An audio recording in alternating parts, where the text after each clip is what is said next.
Hey guys, welcome to the adventures. Today we're going to go over the topics of hours of service, ELD, and how we run our hours as team drivers, especially husband and wife drivers, and how we make a lot of those decisions. And so first I want to say we base it not just because it sounds good and feels good, or this is our personal opinions. While it is our personal opinions, it was based off of a lot of science, a lot of research, and there's tons of information out there to support it. And if you want more of that information, or maybe you would like to listen to some of the podcasts or some of the sources from it, comment below and I will gladly get it to you. So first off, our hours that we split. We typically do 3 a.m. to 3 p.m. So I'm driver 1. I do 3 a.m. to 3 p.m. Any driving that needs to be done within there, if the truck breaks down, if many of those truck things need to happen, I'm on duty. And 3 p.m. to 3 a.m.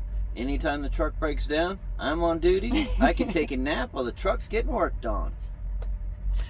Now, with us being on a dedicated, sometimes it changes because we are able to, like today, the miles that we need to drive aren't going to require either one of us to drive more than a 7-hour shift.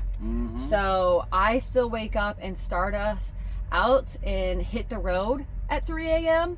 and then he will start driving around 1. So he's going to bump it up just a little bit today, but that's because he's going to be done driving by like 9:30, like at the latest. Weather. Yeah. And so today we kind of are bucking a little tiny bit against it. But then the truck is going to be stopped from, again, 9-ish at night until 3 a.m. All right. And so why do we pick those hours? Let's deep dive into some of that. Well, first off, some of the information comes back from when we did truck rodeos. And we talked about that, about how we had our CDLs, our careers, and all like that in last week's video.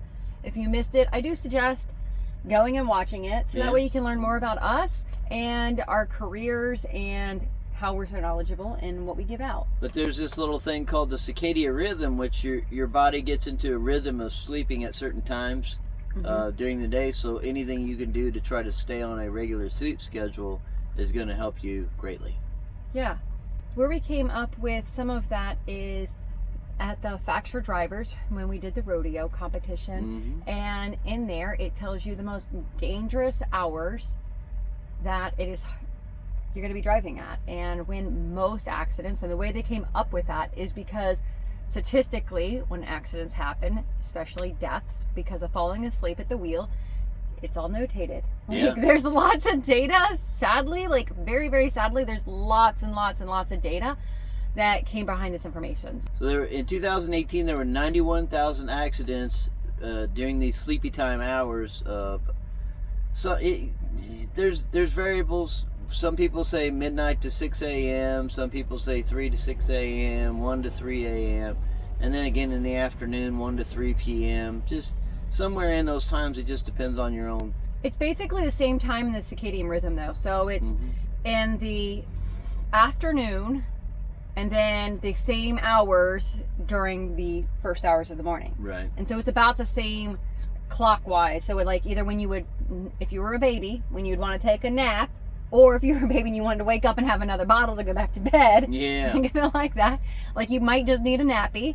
And so because of that, you are more likely to have an accident. And so when we split our hours up, we made it so that neither one of us was going to be driving the full shift or mid shift in those hours. And so by him starting out, at a more dangerous time, he's very refreshed when he comes on the road, and then I am very refreshed when I'm first coming into that dangerous hour. So I'm most alert, and then I'm going to quit before I reach that second danger zone, or almost be ready to quit. And so we were breaking those danger zones so that one of us isn't driving the full shift of either one, and we feel like it significantly has helped with also the sleepiness. And then he talked about your natural circadian rhythm. And so how we picked which one did what. I'm a morning person, and so naturally, if I didn't wake up to an alarm clock, I would naturally be getting up around 5-6 a.m. Like depending on what time of year it is. If it's summertime, like basically when that sun cracks I'm out of bed. Like, and sometimes even 30 minutes before the sun even comes up. And that's when I'm covering up my head. Yeah. And he loves to stay up late. He doesn't even like certain activities until like 3 o'clock in the afternoon. And I'm like, sometimes. Sometimes. Not as much now, but naturally if we weren't in the truck doing stuff. Yeah. He really likes getting in the groove after lunch and things like that. So he loves to stay up late. So that's how we picked who was which driver. He stays up a little bit later than what he naturally would, and I wake up a little bit earlier than what I naturally would. And so it comes back to circadian rhythm, when it's more dangerous to drive, and that's how we came up with those hours and how we run our logs. And so we just divide it into a 12-hour shift. Yes, I understand that you guys will have more time to drive, but that doesn't mean you should. Sometimes there is time left on our clock. That doesn't mean you need to run at your hours. Like we're coming to you with this information. We've been teaming for 8 years now. We run teams pretty hard. We've done as little as 3,500 miles a week, which was terribly slow to us. Yeah. Up to 7,000 miles in 6 days. And that would alternate from week to week. So one week we would only do like 3,000 miles. The next week we would do 6,700 miles, and it was just a crazy setup. Yeah, feast or famine. Yeah, talk about trying to balance a schedule. That was ridiculous. And we've run open board where we weren't on dedicated, and now we are on dedicated, and so this works for primarily all of that. Like, it makes all of it well. But you must first stick to a time zone. We're East Coast. Now our dedicated route is on an East Coast. We've always stayed to East Coast time, even when we ran out west, because for us, we do a lot of stuff at home. So we needed to keep track of what's going on at home and be able to be on a schedule when we got off the road for the weekend for our reset. But I do suggest, if you're not going home as regularly or you just don't know, start out on Central Time, because that's going to split between the two. And so put a clock on the dash on your radio, and once you pick that shift, I don't ever flop to nighttime. Like, I am always days. So even there has been times where he's gotten to not drive for his entire shift because we were stuck at a location for 14 hours, and it just worked out that his whole shift ran through and I was back to driving. There was a time though when we completely botched that up. We would start, she'd start out in the morning on Tuesday, Monday morning, whatever, and then she would drive her whole 11 hours, and then I would start to drive, and then by the end of the week we were completely flip-flopped, and that just is not the way to roll. It affects your health greatly. And so that's how we have chosen our hours. Now we've been doing it this way for probably at least 6 years. You'll get over feeling guilty about not driving your whole shift, and she has to drive 2 of them. You'll get over it. You will. I don't mind, guys, because you know I love driving still, so I really don't mind. But next week video, we're going to dive into this even further. And next week, we're going to talk about how do we then operate our personal schedule to fuel and shower and eat meals and sleep. Like, what are the exact hours that I'm going to bed and he's going to bed? We have a very, very strict schedule, and it works great. Like, we're generally very healthy, and oftentimes we don't really feel too awful tired.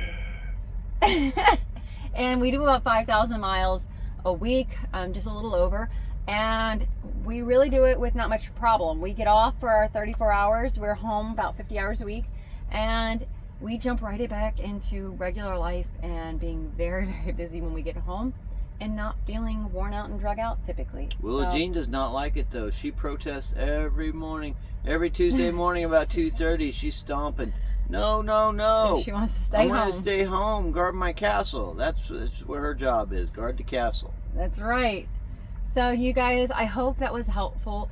I know there are some of you that are struggling with your clock and trying to figure out, like, you're feeling tired, run down, you're gaining weight, you're not eating healthy, you're just not happy. Some of you I know have had some small accidents or fender benders and things like that.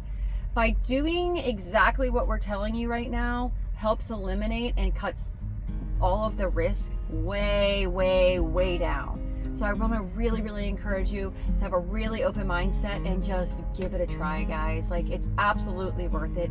And we also have a lot of followers that have gotten on board and done it, and they've had just as much success.